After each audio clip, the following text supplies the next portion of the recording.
అందరికీ నమస్కారం.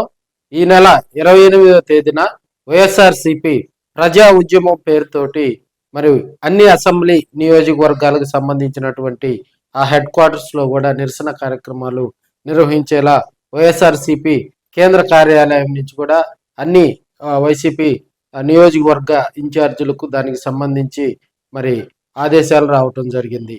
ప్రధానంగా కూడా పీపీపీ విధానం. ఈ విధానం ద్వారా మెడికల్ కాలేజీలను మరి ఇప్పుడున్నటువంటి కూటమి ప్రభుత్వం ప్రైవేటీకరణకు శ్రీకారం చుట్టడం జరిగింది. ఈ ప్రైవేటీకరణ ద్వారా కూడా ప్రజలకు ఇబ్బందులు వస్తాయని, అదేవిధంగా నిరుపేదలు రాబోయే రోజుల్లో మెడికల్ విద్యను అందుకోలేరనేది ప్రధానంగా వైసీపీ ఆరోపిస్తున్నటువంటి అంశం. మరి జగన్మోహన్ రెడ్డి గారు కూడా భారీ నిరసన కార్యక్రమంలో పాల్గొనడం జరిగింది. అయితే మొదటి నుంచి కూడా ఈ మెడికల్ కాలేజీ ప్రైవేటీకరణను వ్యతిరేకిస్తున్నటువంటి వైసీపీ పలు దఫాలుగా కూడా నిరసన కార్యక్రమాలకు శ్రీకారం చుట్టడం జరిగింది. 1,00,00,000 సంతకాల సేకరణ ప్రకాశం జిల్లాలో, అదేవిధంగా ప్రతి కాన్స్టిట్యున్సీలో కూడా దాదాపుగా 50,000కు పైగా మరి ఆయా నియోజకవర్గాల్లో కూడా సంతకాలు సేకరించాలి. దాన్ని మరి ఈ నెల 28వ తేదీన కూడా ఈ పీపీపీ విధానాన్ని నిరసిస్తూ మరి వైఎస్ఆర్సీపీ దానికి సంబంధించి ప్రజా ఉద్యమం అనే పేరును కూడా నామకరణం చేసింది. దానికి ఈరోజు మరి సజ్జల రామకృష్ణారెడ్డి గారు, ఇతర వైసీపీ అధినేత నాయకులందరూ కూడా, అధినాయకత్వం కూడా మరి ఆ కార్యక్రమానికి సంబంధించినటువంటి పోస్టర్ ఆవిష్కరణ చేశారని చెప్పుకోవచ్చు. అయితే ప్రధానంగా ప్రకాశం జిల్లాలో ఉన్నటువంటి 8 నియోజకవర్గాల్లో ఈ 28వ తేదీన జరిగేటువంటి ఈ ప్రజా ఉద్యమం పోరుకు మరి భారీగా జన సమీకరణ చేయాలి. భారీగా ఈ పీపీపీ విధానం, అదేవిధంగా ఇప్పుడు కూటమి ప్రభుత్వం చేపడుతున్నటువంటి కొన్ని నిరంకుశత్వ పోకడలు, అదేవిధంగా కూటమి ప్రభుత్వం మరి సామాన్యులకు మరి సంక్షేమ పథకాలు అందించడం లేదనేది ప్రధానంగా వైసీపీ మరి ఆరోపిస్తున్నటువంటి అంశం.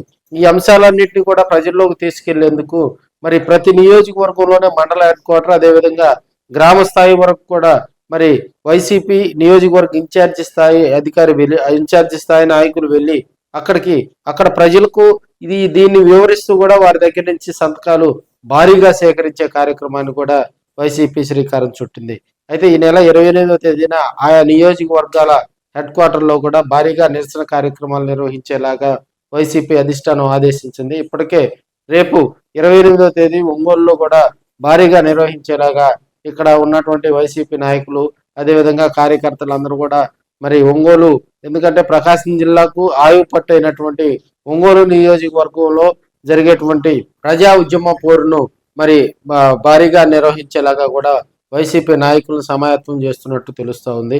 ప్రకాశం జిల్లాలో భారీగా జన సమీకరణ చేసి ఈ పీపీపీ విధానాన్ని ప్రజల్లోకి తీసుకెళ్లి, అదేవిధంగా మళ్ళీ నవంబర్ 12వ తేదీన కూడా ప్రకాశం జిల్లా హెడ్ క్వార్టర్లో మరి జిల్లా వ్యాప్తంగా కూడా నిరసన కార్యక్రమాలు చేపట్టేలాగా, తదనంతరం మళ్ళీ గవర్నర్ కలిసి ఈ 1,00,00,000 సంతకాలకు సంబంధించినటువంటి ఈ ప్రతులు మొత్తాన్ని కూడా మరి సమర్పించేలాగా కూడా వైసీపీ అధినాయకత్వం దీని కార్యక్రమానికి కూడా శ్రీకారం చుట్టడం జరిగింది.